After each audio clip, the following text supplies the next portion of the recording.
My dad sold my soul to the devil. My dad is what they call a macho man. All he wanted was sons.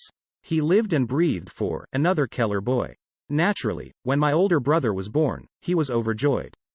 3 years later, he begged my mom to have another son. When he found out we were twins, he was excited to have 3 sons. So when my brother and I came out, and he saw that I was a girl, he was despaired. They always been his least favorite kid, and he never tried to hide it. While he named my brothers Anthony and David, which mean priceless and beloved respectfully, he named me Lilith, which literally means night monster. While my brothers and mom tried to soften that direct punch to the gut by calling me Lili, he insisted on us all calling me Lilith, so I could feel the disappointment that he felt the day I was born.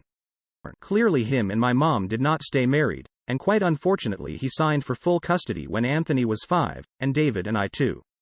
Things just got worse from there.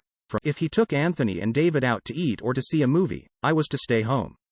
He spent all his time playing sports with my brothers, and wouldn't let me join even though I, as a girl, actually showed a genuine interest in what he was doing with my brothers. When I was 4, Dad got cancer. And from what I heard, it was supposed to be terminal. That's where the title of this story comes into play. Yup, he made a deal with Satan. 15 more years of life if he sold one of his children's souls. And big surprise, he chose me. So once I die, it's off to hell, no matter how little I sin or how much I pray. The first time I remember something happening to me was about a month after my dad made that deal.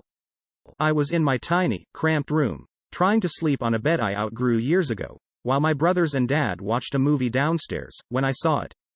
This thing in my closet. It was pale, with gaunt, sunken eyes and a gaping mouth. Its long and bony fingers wrapped around my closet door.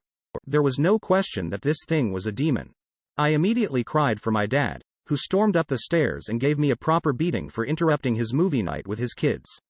After that, he called me a little girl for crying and locked me in my room. As I cried all that night, the demon simply watched me from the closet, unmoving. Demons watching me were pretty normal from then on. Sometimes it would be the pale gaunt thing in my closet, other times a dark figure hovering over my bed. And on bad nights, a horned figure with glowing red eyes would stare at me, taunting me through the window. After a while, I stopped being scared of them. One night when I was 9, the gaunt creature was back in my closet, staring at me while I read. He began to make this really weird growling noise, to which I shushed him. He then did something he never did before. While he would occasionally wrap his hand around my slightly ajar door, he never actually came out of my closet.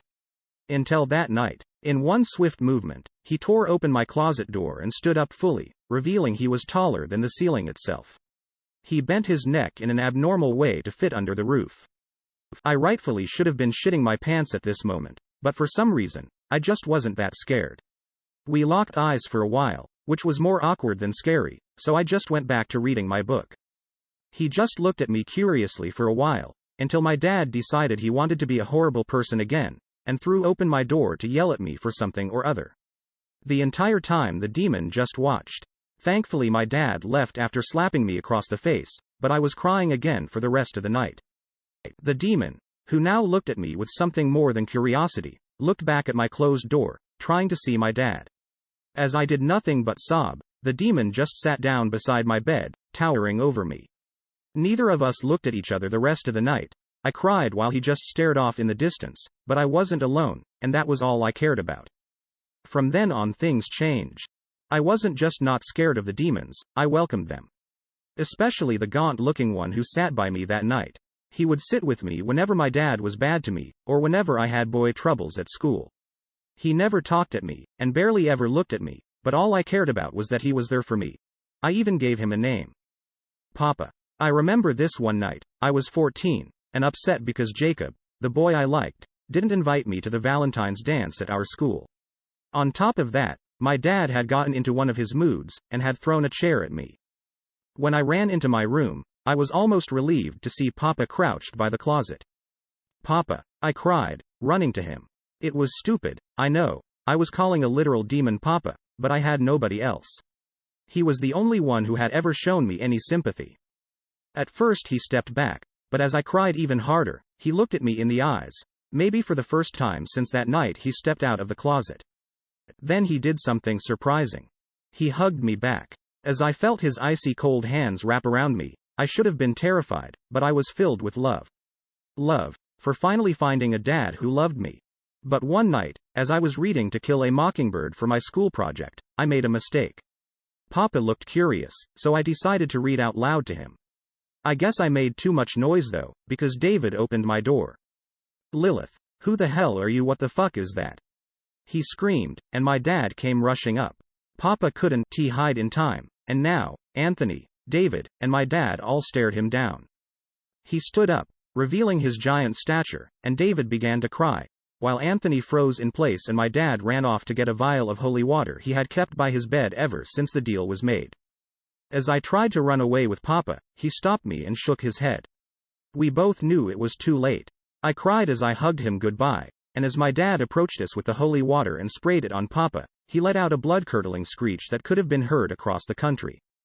I watched in horror as Papa, who had stayed by my side all these years, faded to nothingness. There, Dad said. It can't hurt us anymore, sons. He said, embracing David and Anthony in a hug. I just laid over Papa's lifeless body, uncontrollably sobbing. We were all so caught up in our own worlds we didn't notice something come up behind us. He was large, even bigger than Papa, and had 2 large horns, a goat's head, and a large stick in his hand. Dad turned around slowly, looking to this thing as he glared down at my abuser. Your Majesty, we had a deal, Stanley. I granted you 15 more years of life, on 2 conditions. 2. It boomed, and I noticed David had wet himself. It was a misunderstanding, sir, my daughter. You were granted 15 more years of life, on the conditions that I get your daughter upon her death, and you never harm anyone, ever again. Do you understand? It asked. Yes, and I haven promise. The creature laughed. First you break a promise, and now you lie? To his satanic majesty himself? Seeing you have not only harmed your daughter her entire life, but have killed one of my best minions, you have broken my trust. I am breaking off the deal. My dad got down on his knees. No, please do anything. He begged. Satan looked at me. There is one way. If Lilith, your daughter and the one you cursed, forgives you, I will set you free, and you will live the rest of your life. My dad slowly turned to me, and put on a smile. Hey, Lili, what about it? Look at me. I am your dad. Your Papa. I raised you. Don't you love me? I am your dad, for fuck's sake. He said, getting more agitated as I stared at him. It's up to you, Lilith. Satan said. I looked to Papa's body on the floor, then back to my dad. Come on. You gonna believe Satan, or your dear dad? My dad said, pleading to me. I glared at him. My dad is dead, bitch. You killed him. I said. I don't forgive you.